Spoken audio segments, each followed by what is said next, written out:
Today is the 9th of January 2026, and today, watching from the background, you can see we are trying to supply some of our fast-growing pure Claras line seeds to the city of Epe in Lagos State. So that is where these our wonderful fast-growing seeds are going today. For those of you who will need any of our products, any of our lines, any of our seedlings, basically, we do supply of pure Claras line, we do hybrid, and we also do Pangasius and Arowana for now. So if you need any of our supply, make sure that you contact the number you are seeing on the screen. But as you are watching these from the screen, I will be giving us a very wonderful, important topic for farmers. These are some of the most asked questions I do receive in my DM. So I will just use this video to answer this. But before I go, if you have not subscribed to my YouTube page, make sure that you do that now. And for those of you who have not follow us on our other social media handle, make sure that you do that now. On our Facebook, follow us. On our YouTube, make sure that you press on the like and the notification button. This will tell you when I release new video on this channel. So today I'll be talking about why are my catfish dying suddenly and how can I stop it. This is one of the most asked questions I do received from my email. And basically, on most of this video, I'll be putting most of this video to now in pidgin, because I realize many people they ask how you would talk English. How can't you talk a broken so that everybody can really understand? So I will be making part of this video a broken. So what I'm talking is, why be my fish they die suddenly inside my pond? Wetin you think say I can do if my fish they die? So with that, on that, I will want to expatiate. I want to do some tutorial for you today, so that you guys can really understand how your fish they die inside your pond and wetin I think say you go do. Sudden death in fish is one of the most frightening experience for catfish farmers, especially beginners. Most especially for those that are starting catfish first, death is one of the problem that they do face. In most cases, fish do not die mysteriously. There is always a cause, usually water quality management error, or diseases. Understanding those causes can help you to prevent future occurrence of death on your farm. So I'll be giving you some factors. I'm going to give you some factors where you can make your fish die today. One of the first factor is how you manage your pond, which we call the pond, how you manage your water, which we call poor water quality. The number one cause that can give anybody problem now how they manage in water. Most sudden death, what did they cause them? Now bad water. That means most of the causes are the problem of the water. Common water issue we normally experience are low oxygen. That means when your fishes are gapping at the surface, especially early morning, that tells you the low oxygen. And we also have what we call the high ammonia. This sometimes, if you notice that your fishes gills are turning red, that is pure high ammonia in the water. Weak movement and sudden death. Wrong pH, very acidic or alkaline water can automatically stress and kill your fish. Chlorine in water, common when using tap or borehole water without treatment, or when you are treating your borehole you must let the chlorine in your water dissolved totally before you use it. So if you can't test it, make sure that you contact me and come and get some of our kits. We have the chlorine tester that can use to test maybe the chlorine in your water has gone or it still remain in your water. And some of the prevention you can do to this is that, number one, you changing of your water regularly. You need to change your water regularly. Virtually, I would advise you change your water every morning. For those of you that are overstocked or you are overfeeding, if you are overstocking and overfeeding, the ammonia in your water will high, and you also know that ammonia are caused through waste feces from your fishes. And this is when you lack to test the nitrite of your water. You need to test the nitrite and the nitrite of your water.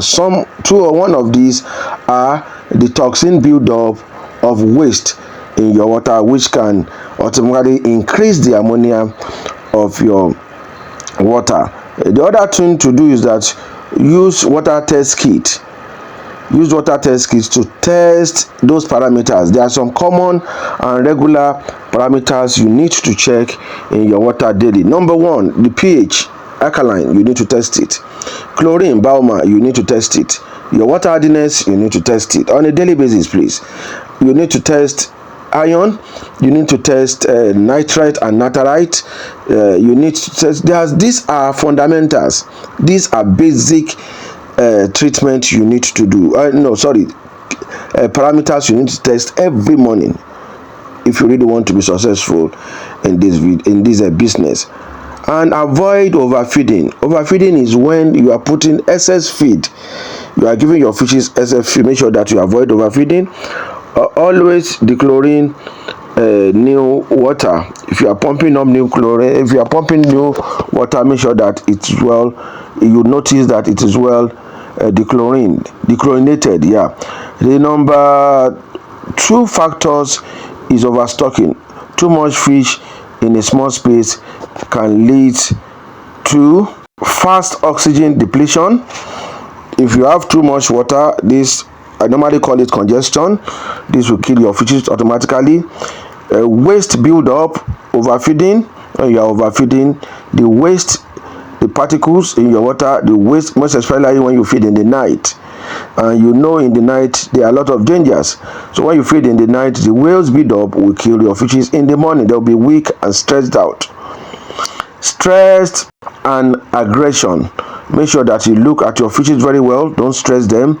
Make sure that you check the activity on a daily basis, most especially in the morning. Make sure that you check that they are agile and okay. Waste build-up. Avoid waste build-up in your water. Make sure that you stop all that. And disease outbreak. The prevention for all this is a stock within recommended limit. So I think after this, I'll be talking about how many fish you can put in your pond, most especially for newbies. So I'll be doing that after this video. So the recommended stocking density will be highlighted. Grade your fish regularly. Harvest in batches. Another thing we do is feeding mistake. Wrong feeding practice can lead to making your fishes to die. Common errors are overfeeding, that means populate water, feeding, spilling or poor quality feed, irregular feeding time. Some of the prevention you need to do is that feed, measure quality, remove uneaten food in your water, use quality and floating feed. And if you are using sinking feed, make sure that if you don't know how to feed, you are wasting your feed, make sure that you release water every evening and replace it back. It is important. Disease and infection. Disease spread fast and stress your fishes. Some of the signs are rubbing against the pond wall. You see them rubbing themselves against the pond wall. That's some symptoms. White patches, sore or swollen belly, sudden weakness, and they start dropping. Some of the prevention are: you make sure you clean your water, quarantine new fishes, use salt and appropriate treatment when needed for your fishes. One of the most dangerous is the temperature. Sudden change in water temperature can cause death. That means when you have heavy rain, adding cold water suddenly into your pond. Add some prevention you need to do about this is add new water gradually. Spade pond when possible. Some of the poisoning and contamination you can have in your pond are if somebody is using pesticide around you, soap and deodorant and detergent, cement, paint and chemical, any kind of chemical, avoid it from your fishes. That means keep chemical from your fishes, cement, keep all these out of your farm. This is important. So this is where you can have a successful result in your system. Please, I'm trying to take this thing very fast because of my time, because I'll be doing part 2 on where I'll be advising you guys on how to monitor your stocking density. I think many people will be interested to know this. And what you can do is to prevent that is run off into your pond. Make sure that your inlet, most especially your inlet, if you are using a netting pond, make sure that it's well blocked.